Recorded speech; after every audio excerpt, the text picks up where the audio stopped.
मित्रांनो, लक्ष्मीच्या पावलांनी या मालिकेच्या महा एपिसोडच्या दुसऱ्या भागामध्ये नंतर आता राहुल म्हणतो, अरे दादा, तुला माहीत आहे का, कलाने ही सगळी तयारी केली आहे. तुला सरप्राईज देण्यासाठी ती सकाळपासून इथे होती, तयारी करत होती. त्याचवेळी आता अद्वैत म्हणतो, नाही, तिने काही केलं नाही. मग आता अजिंक्य सांगू लागतो, नाही सर, अहो कला मॅडमनेच केलंय हे सगळं. सकाळीच आमचं सगळं ठरलं होतं की तुम्हाला कशाप्रकारे सरप्राईज द्यायचं, आणि आमचं सर्वांचं काहीच कॉन्ट्रीब्युशन याच्यामध्ये नाही आहे. जे काही केलं ना ते फक्त आणि फक्त कला मॅडमने केलं. म्हणून अद्वैतला सर्वजण सांगतात की हो सर, अहो कला मॅडम सकाळपासून एकट्याच इथे ही सगळी तयारी करत होत्या. त्यावेळी आता अद्वैत मात्र गालातच हसतो. तर राहुलला प्रचंड राग आलेला असतो की कशाप्रकारे हे सगळेजण कला आणि अद्वैतचं कौतुक करतायत. आपल्याला तर इथे कुणीही भाव देत नाहीये, आणि या गोष्टीचा त्याला सर्वात जास्त राग येतो, आणि त्यामुळेच तो आता अगदी आपल्या हाताच्या मुठी आवळ. परंतु आता नयनाने जे काही सांगितलेलं असतं त्यामुळे तो जरा शांत होतो, कारण आता त्यांचा पुढचा प्लॅन असतो की जो केक कलाने केलेला असतो त्या केकमध्ये पॉयझन टाकून कला आणि अद्वैत हे दोघेही कायमचे देवाघरी जाणार असतात. त्यामुळेच तो खुश असतो. तेवढ्यातच कला आता तेथे येते आणि अद्वैतकडे पाहतच राहते, कारण कलाने स्वतःच्या हाताने तो केक बनवलेला असतो आणि हे अद्वैतला समजलेलं असतं. तेथे असणारे सर्वजण आता खूपच खुश असतात. त्यावेळी कला ही अद्वैतकडे पाहतच तेथे समोर केक घेऊन येत असते. अद्वैत देखील तिच्याकडे पाहत असतो. कलाला आता खूपच आनंद होतो की आपल्या नवऱ्यासाठी आपण एवढं सरप्राईज प्लॅन केलंय. म्हणूनच ती आता लगेच खुश होते आणि अद्वैतकडे पाहतच पुढे टेबलवर केक ठेवण्यासाठी चाललेली असते. राहुल आता खूपच एक्साइट असतो या केकसाठी, कारण तो केकमध्ये त्याने पॉयझन टाकलेलं असतं. तर तेथे असणारे सर्वजण एवढे खुश झालेले असतात की खरंच अद्वैत सरांना एवढी मोठी अचिव्हमेंट मिळाली आहे, आणि त्यामुळेच कला मॅडमने एवढं मोठं सेलिब्रेशनचा प्लॅन केला अद्वैत फक्त खुश राहण्यासाठी, त्याला सरप्राईज म्हणून. आणि त्याच्या चेहऱ्यावरचा तो आनंद पाहून सर्वांनाही खरंच आनंद होतो. आता कला जशी जशी पुढे येते तसा तिचा पाय आता अडखळतो. खुर्चीचा धक्का जोरातच तिला लागल्यामुळे तिचा तो जो केक तिने बनवलेला असतो तो खाली जमिनीवर पडतो. त्यावेळी सर्वांना आता मोठा धक्काच बसतो. तर राहुलच्या आता शिट्ट्याच वाजतात, कारण ज्या केकमध्ये त्याने पॉयझन टाकलेला असतो तो केकच पूर्णपणे खराब झालेला असतो. कलाने खूप मनापासून आपल्या नवऱ्यासाठी हे सरप्राईज प्लॅन केलेलं असतं. तो केक पूर्णपणे खराब झालेला असतो, तेव्हा तेथे असणाऱ्या प्रत्येकाला मोठा धक्काच बसतो. तर अद्वैत कलाकडे पाहतच राहतो. राहुलचं स्वप्न एका क्षणातच भंग पावतं, कारण त्याचा प्लॅन हा पूर्णपणे अगदी फूस झालेला असतो. त्यामुळे तो आता खूप चिडलेला असतो. तर दुसरीकडे आता घरातील सर्वजण म्हणजे आबा, त्याचबरोबर सरोज आणि रोहिणी हे गप्पा मारत बसलेले असतात. त्यानंतर मुलांची घरी यायची वेळ होते, तेव्हा आबा विचारतात, मुलं अजून घरी कशी आली नाहीत ग सरोज? तेव्हा सरोज म्हणते, असेल काही काम, येतील थोड्या वेळातच. मग नयना नेमकं हे सगळं बोलणं ऐकते आणि म्हणते की तुम्ही वाटच बघत राहा फक्त आबा घरी सर्वजण येण्याची, कारण तुमचा जो लाडका नातू आहे ना तो अजिबात स्वतःच्या पायांवर चालत सुद्धा घरी येऊ शकतच नाही. आम्ही म्हणजे राहुलने व मी तशी व्यवस्थाच केली आहे, असं म्हणून ती मनातच खुश होते. त्यानंतर आबांना आता चैनच पडत नसते की कधी एकदा अद्वैत घरी येतोय. अद्वैत समोर नसल्यामुळे त्यांना अगदी कसं तरीच होऊ लागतं. त्यामुळे आता ते सरोजला म्हणतात, सरोज तू फोन कर, मला नाही चैन पडत, अगं लेकरं बाहेर आहेत आपली. तेव्हा ठीक आहे असं आता सरोज म्हणते आणि लगेच अद्वैतला कॉल करतच असते. रोहिणी मात्र आता तोंड वाकडं करत असते, कारण आता एवढी काळजी दाखवण्याची काही गरज नाही असं तिला वाटत असतं. तर आता आबा म्हणतात, अगं सरोज फोन बंद कर, आले आहेत बघ लेकरं, असं म्हणून ते अद्वैत कलाकडे खूप प्रेमाने पाहत असतात. मग आता अद्वैत राहुल तेथे सोफ्यावर बसतात. त्याचवेळी आता आबा विचारतात, काय रे लेकरांनो, एवढा उशीर का केलात? मग आता अद्वैत असा धडधाकट स्वतःच्या पायांवर चालत तेथे आल्यामुळे इकडे नयनाला रोहिणीला प्रचंड राग येतो आणि त्याचबरोबर मोठा धक्का देखील बसतो, कारण तिने एवढा मोठा प्लॅन करून देखील त्या प्लॅनचं काय 12 वाजले हेच तिला कळत नसतं. मग त्यानंतर ती राहुल्याकडे पाहते, तर राहुल आता लगेच नकारार्थी मान हलवतो, कारण आपला प्लॅन सक्सेस झाला नाही असं त्याला म्हणायचं असतं. म्हणूनच आता नैनाचा चेहरा पूर्णपणे पडतो. त्यानंतर आबा आता विचारतात, बाळा का रे उशीर झाला अद्वैत? तेव्हा अद्वैत म्हणतो, ॲक्च्युली काय झालं आबा, अहो खरेने मला एक सरप्राईज दिलं सर्व स्टाफ बरोबर, म्हणूनच जरा उशीर झाला. सर्वांनी खूप छान असं सेलिब्रेशन केलं.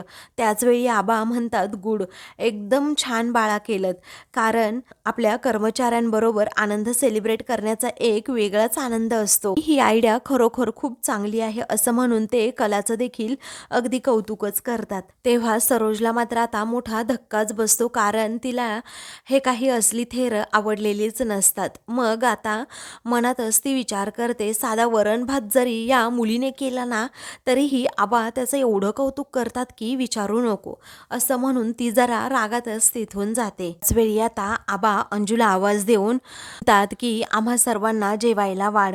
त्याच वेळी आता ते अद्वैतला म्हणतात, जा बाळा रूममध्ये आणि फ्रेश होऊन खाली या तुम्ही दोघेजण जेवायला. तेव्हा आता आम्ही ऑफिसमधूनच खाऊन आलोय, मी आमच्या रूममध्ये आहे, असं म्हणून अद्वैत तेथून जातो, तर कलासुद्धा त्याच्या पाठोपाठ जाते. त्याच वेळी आता आबा हे पुन्हा एकदा अंजूला आवाज देतात आणि म्हणते, माझं ताट माझ्या रूममध्येच घेऊन ये. तेव्हा आता अहो अंजू कशाला, मी घेऊन येते ना आबा, असं म्हणून आता नैना आबांना इम्प्रेस करण्याच्या प्रयत्नात असते. त्यांचं मन तिला काहीही करून जिंकायचं असतं, परंतु आबा अजिबात तिला भाव देत नाही आणि तिच्याबरोबर काही न बोलता लगेच ते तेथून निघून जातात. त्यामुळे नैनाचा खूप मोठा पोपट होतो.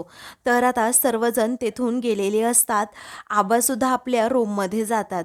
तर आता रोहिणी ही खूपच रागात राहुलकडे पाहते. तेव्हा आता राहुल म्हणतो की मम्मा, अगं तुला माहीत नाही, खूप मोठा प्लॅन केला होता. त्याच वेळी आता रोहिणी विचारते, काय प्लॅन केला होता रे तू? नुसता बघत राहणार आहे का तो अवॉर्ड घेताना, असं म्हणून आता ती त्याच्यावर भडकते. तेव्हा तो म्हणतो, माझा सॉलिड प्लॅन ऐक तर. अगं अद्वैत आज आयुष्यातून कायमचा गेलाच असता. त्यावेळी आता काय झालं, काय केलं काय तू, असं रोहिणी विचारते. मग आता तो लगेच सांगू लागतो की अगं मामीच्या लाडक्या सुनेने मामीच्या लाडक्या मुलासाठी हा केक बनवला होता आणि त्यामध्ये मी पॉयझन टाकलं होतं. तो अद्वैत केक खाणारच होता, परंतु ती कलामध्येच कलमडली आणि तो केक खाली जमिनीवर पडला आणि त्यामुळे अद्वैत तो केक खाऊ शकला नाही. एवढा मोठा भन्नाट प्लॅन मी केला होता. आता असा प्लॅन जेव्हा तो आता सांगतो ना, तेव्हा रोहिणी विचारते, काय रे तू मॅड आहेस का जरा, असं म्हणून ती त्याच्यावर भडकते. तेव्हा तो आता विचारतो, काय झालं? मग आता रोहिणी म्हणते की अरे सर्व स्टाफने सुद्धा तो केक खाल्ला असताना तुला काय वेळ लागलंय का? अरे प्लॅन कसे करावेत हे सुद्धा तुला थोडंफार कळत नाही का, असं म्हणून रागातच रोहिणी त्याच्यावर चिडते. राहुल म्हणतो, मम्मा अगं ऐकून तरी घे, पण नाही खाल्ला ना अद्वैतने तो केक, माझा प्लॅन अगदी फेलच झाला, असं म्हणून तो आता रोहिणीला सांगत असतो. तेव्हा रोहिणी म्हणते, फक्त अद्वैतनेच तो केक खाल्ला असता का बावळट, असा प्लॅन करतात का? अरे स्टाफने सुद्धा खाल्ला नसता का, त्यांच्या जीवावर बेतलं असतं म्हणजे हे प्रकरण केवढ्यात पडलं असतं, आपल्यावर सगळं शेकलं असतं आणि डाऊट तर अगोदर तुझ्यावरच आला असता, तुला कळतं की नाही, असं म्हणून आता रोहिणी चिडते. तर आता जेव्हा अद्वैतला किंवा स्टाफला काही झालं असतं तर मग किती मोठा घोळ झाला असता, तुला कळतं की नाही, असं म्हणून आता लगेच रोहिणी त्याच्यावर भडकते आणि छोट्या छोट्या गोष्टी तू मम्माला येऊन सांगतोस, एवढा मोठा प्लॅन करताना मम्माला का नाही तू गृहीत धरलं?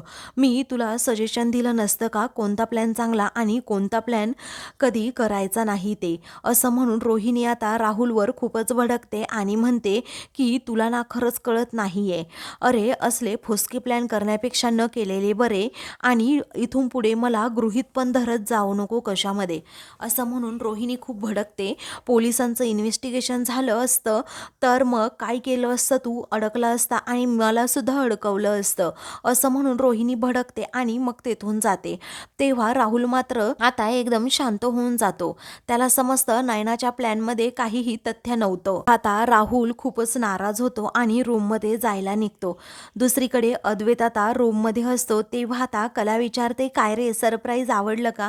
आता अद्वैत मनातच विचार करतो की हिने दिलेलं सरप्राईज खरं तर खूप चांगलं होतं, परंतु जर तिला हे सांगितलं ना चांगलं होतं तर ती लगेच हरभऱ्याच्या झाडावर चढेन. तेव्हा तो एकदम शांत होतो आणि मग त्यानंतर कला विचारते, काय रे मी काय विचारतीये, सरप्राईज कसं होतं? तेव्हा तो आता म्हणतो, तसं बरं होतं, परंतु तुझ्यापेक्षा जास्त असं छान सरप्राईज मला तिने दिलंय. तेव्हा आता कलाला मोठा धक्काच बसतो आणि ती विचारते, ती म्हणजे कोण रे? कोण आहे ती म्हणजे? असं आता म्हणून ती त्याच्यावर चिडते. तेव्हा आता अद्वैत म्हणतो की ती म्हणजे माझी आई, अगोदर माझी आई आणि त्यानंतर तू, असं म्हणून आता तो कलाला सांगतो. तेव्हा कलाला जरा बरं वाटतं. तेव्हा ती म्हणते, तुझी आई का? बरं ठीक आहे, पण मी दिलेलं सरप्राईज सुद्धा कमाल होतं. त्याच वेळी आता तो म्हणतो, तुझ्या तोंडाने तू स्तुती करू नकोस, कौतुक करू नकोस. अगं केकचं काय केलं? केक तर नासवलाच ना. मग आता ती म्हणते, अडखळला थोडा पाय, त्यात काय एवढं? तेव्हा आता ती म्हणते, ऐक ना चांदेकर, तू आता सवय करूनच घे अरे, कारण तुला असे सरप्राईजेस मिळत असणार आहे आणि मी सुद्धा परफेक्शनिस्ट असणार आहे, कारण तू मिस्टर परफेक्शनिस्ट आणि मी मिसेस परफेक्टनिस्ट, असं म्हणून ती त्याला सांगत असते.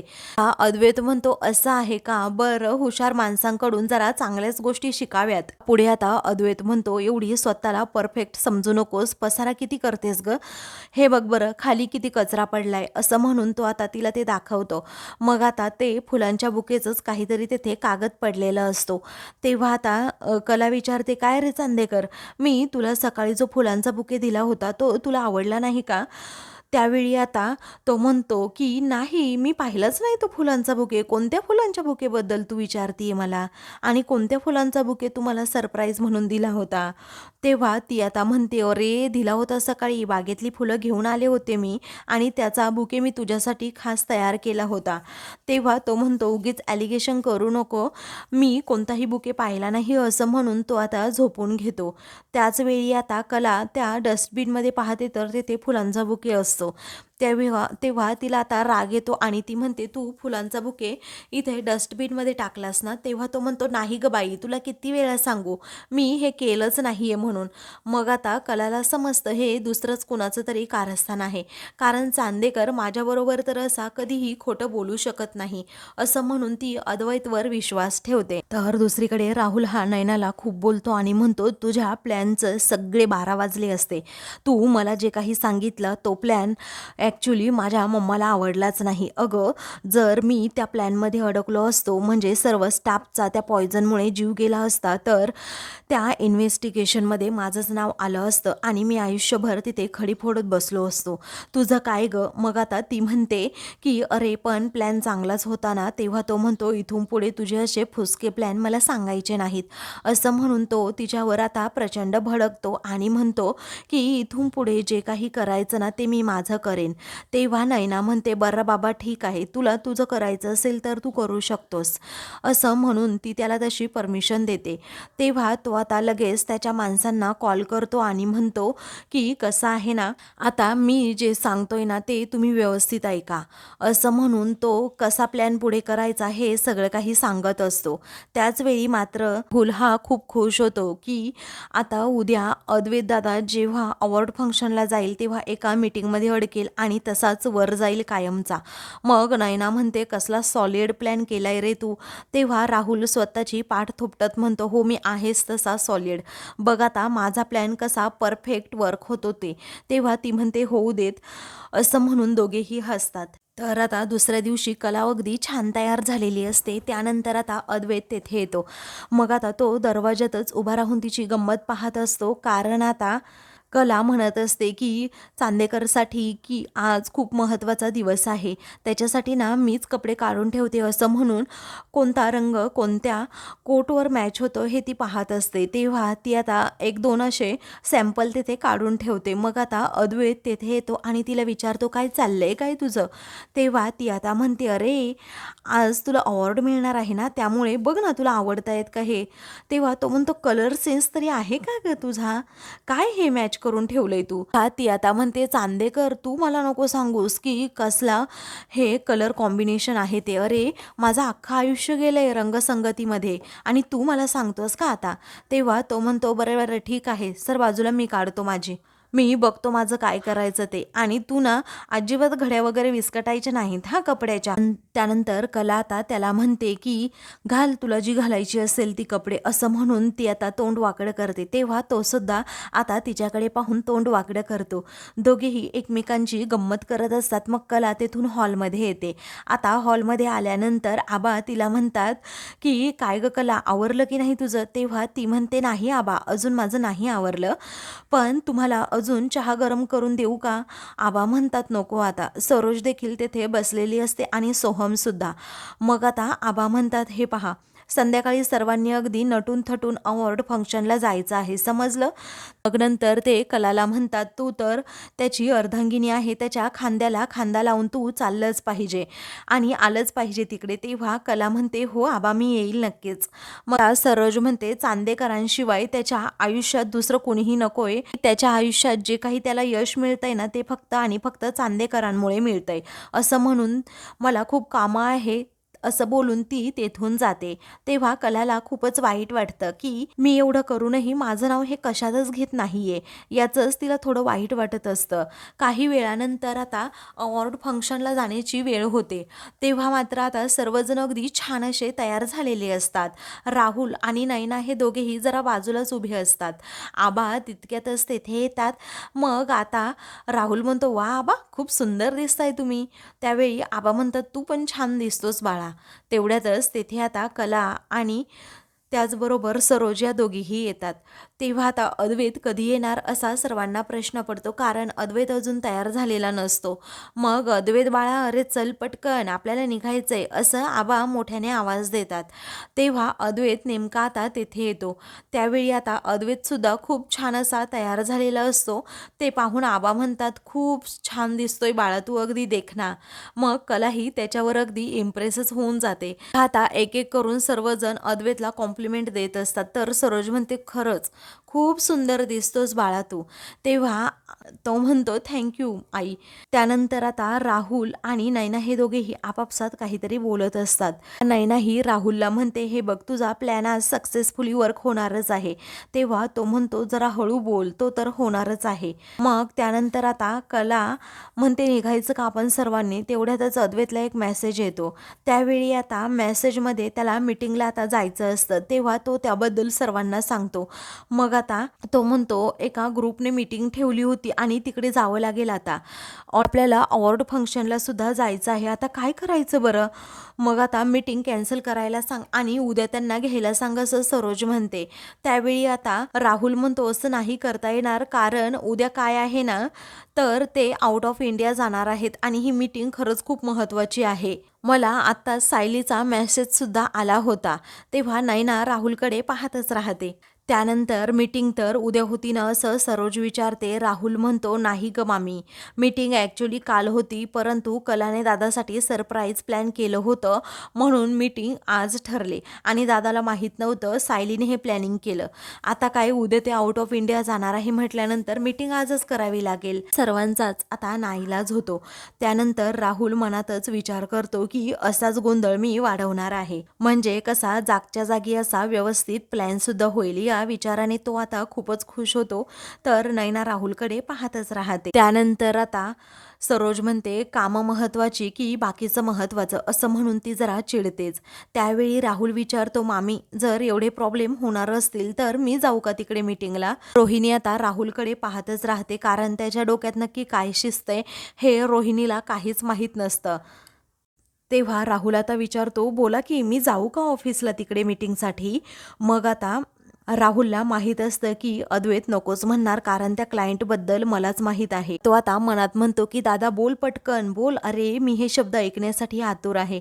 अद्वैत म्हणतो आबा हे पहा मीच जातो मीटिंगला, कारण काम महत्वाचं हेच तुम्ही म्हणत आला ना, आणि कामामुळे तर माझी ही ओळख निर्माण झाली आहे. अवॉर्डचं काय एवढं, कारण अवॉर्ड तर मिळत जातील, असं म्हणून आता अद्वैत म्हणतो खरे चल. त्यावेळी आता खरे कशाला असं आता लगेच सरोज विचारते. तेव्हा आता अद्वैत म्हणतो, "अगं आई, डिझाईनचं काय करायचं मग? ती नको का आपल्याबरोबर?" मग आता लगेच कला ही त्याच्याबरोबर जाते. तेव्हा सरोजला मात्र राग येतो. त्याच वेळी आता इकडे राहुलच्या मात्र शिट्ट्या वाजतात. तेव्हा तो आता म्हणतो, की "माझ्या प्लॅनमध्ये ही कला नव्हती. ही कला आता मध्येच कडमडली. आता काय करावं बरं?" असं म्हणून तो प्लॅन चेंज करायला आता त्याच्या माणसांना फोन करून लगेच सांगतो. त्यावेळी नयना आता राहुलकडे पाहतच राहते. दुसरीकडे अद्वैत आणि कला दोघेही मीटिंगसाठी ऑफिसमध्ये येतात. आता मीटिंग घेणारे म्हणतात, "खूप छान डिझाईन आहे. आम्ही तुम्हाला 2 दिवसांनंतर फोन करतो." तेव्हा अद्वैत हो असं म्हणतो. मग आता ते सर लगेच तेथून जातात. तर आता अद्वैत जरा मोकळा श्वास घेतो आणि खुर्चीवर रिलॅक्स बसतो. तेव्हा कला विचारते, "अरे काय चाललंय तुझं चांदेकर? आपल्याला पोहोचायचंय तिथे व्हेन्यूला. अरे तिथे सर्वजण आपली वाट पाहत असतील." तो म्हणतो, "मला एक स्ट्रॉंग कॉफी प्यायची आहे." मग आता प्लीज प्लीज एकच स्ट्रॉंग कॉफी. तेव्हा ती म्हणते, "नाही हां, अजिबात नाही तुला स्ट्रॉंग कॉफी वगैरे मिळणार. चल पटकन प्लीज अद्वैत." मग आता तो लगेच तिच्याबरोबर जायला निघतो. इकडे सर्वजण आता तेथे व्हेन्यूजवळ पोहोचलेले असतात. तेव्हा अद्वैतची ते वाट पाहत असतात, परंतु अद्वैत अजूनही तेथे नसतो. त्यामुळे आता सर्वजण जरा चिंतेत असतात. आबा विचारतात, "कसा नाही आला अजून अद्वैत?" त्यावेळी "अद्वैत येईल ना इतक्यात, मी फोन करते हां," असं सरोज म्हणते. त्यावेळी आता राहुल म्हणतो, "राहू दे तू मामी, तुम्ही जा पुढे बसा, सर्वजण वाट पाहत असतील." असं म्हणून आता तो सर्वांना अगोदर तेथून घालवून देतो आणि मग नंतर अद्वैतला कॉल करतो. राहुल विचारतो, "दादा तू कुठे आहेस?" तेव्हा अद्वैत म्हणतो, "मी आता महाद्वार रोड क्रॉस केलाय." तेव्हा मीटिंग झाली ना असं आता राहुल विचारतो. तेव्हा हो, मीटिंग अगदी छान प्रकारे झाली असं आता लगेच अद्वैत म्हणतो आणि फोन ठेवतो. तर आता फोन ठेवल्यानंतर कला ही ड्रायव्हर काकांना म्हणते, "तुम्ही लवकर चला हां." मग आता ड्रायव्हर काका हो असं म्हणतात. आता अद्वैतला सुद्धा असं होत असतं, की कधी एकदा मी पोहोचेन तिकडे. तर आता दुसरीकडे राहुल मात्र खुश असतो, कारण आता अद्वैत हा अवॉर्ड फंक्शनला येऊ शकणार नाही असं त्याला वाटत असतं. तो त्याच्या माणसांना लगेच फोन करतो आणि अद्वैत चांदेकरने महाद्वार रोड क्रॉस केला आहे, त्यामुळे लवकरात लवकर आपल्या प्लॅनिंगला सुरुवात करा असं म्हणून तो फोन ठेवतो. तर इकडे अद्वैत हा म्हणतो, की "मी प्रचंड दमलोय." त्यावेळी कला म्हणते, "माझ्या पर्समध्ये सुद्धा काही नाही आहे, नाहीतर मी तुला खायला दिलं असतं." त्यावेळी आता अद्वैत एकदम शांतच बसतो, कारण आता त्याला काहीतरी खायला हवं असतं. तर आता थोडं पुढे ते गेल्यानंतर आता आरशातून काही माणसं राहुलची ही अद्वैतकडे पाहतात आणि दोघेही ते टू व्हीलरवरून एकमेकांना इशारा करत नेमके अद्वैतच्या गाडीसमोर येतात. आता तेथे आल्यानंतर ते दोघेही आता मुद्दामच गाडीवरून पडण्याचं नाटक करतात, की जेणेकरून अद्वैतच्याच गाडीचा धक्का त्या दोघांच्या गाडीला लागला आहे आणि त्यामुळेच ते पडले आहे. तर ड्रायव्हर कसाबसा पुढे गाडी चालवत असतो, परंतु या दोघांनीही कारस्थान केल्यामुळे आणि धक्का स्वतःच मारून घेतल्यामुळे आता अद्वैत आणि कला खूपच घाबरतात आणि ते दोघेही त्या गाडीवाल्याकडे पाहतच राहतात. आता हे भलतंच काय घडलं मध्ये असा त्या दोघांना प्रश्न पडतो. तर आता मित्रांनो, पुढील भागामध्ये अद्वैत कला कार्यक्रमासाठी पोहोचलेले असतात. मात्र आता अद्वैत हा लगेच पुढे जातो आणि अवॉर्ड घेतो. म्हणतो, की "प्रत्येक यशस्वी पुरुषामागे एक स्त्री असते, तसंही माझ्या आयुष्यामध्ये माझ्या यशाच्या पाठीमागे स्त्री आहे ना, तिचं नाव आहे कला अद्वैत चांदेकर." तेव्हा आता सरोजला खूप मोठा धक्का बसतो, कारण तिला असं वाटत असतं, की माझ्या लेकाने माझं नाव घ्यावं, परंतु कलाचं नाव आता घेतल्यामुळे इकडे सरोज जागातच आता अद्वैतकडे पाहते. त्यानंतर तो कलाला पुढे स्टेजवर बोलवतो आणि त्याचबरोबर तिचा हात हातात घेतो. तिचा हात हातात घेतल्यानंतर तो आता अवॉर्ड तिच्या हातात देतो. हे पाहताना घरातील सर्वजण अगदी थक्कच होऊन जातात. अशाच मालिकेंचे पुढील भाग पाहण्यासाठी चॅनलला सबस्क्राईब करा.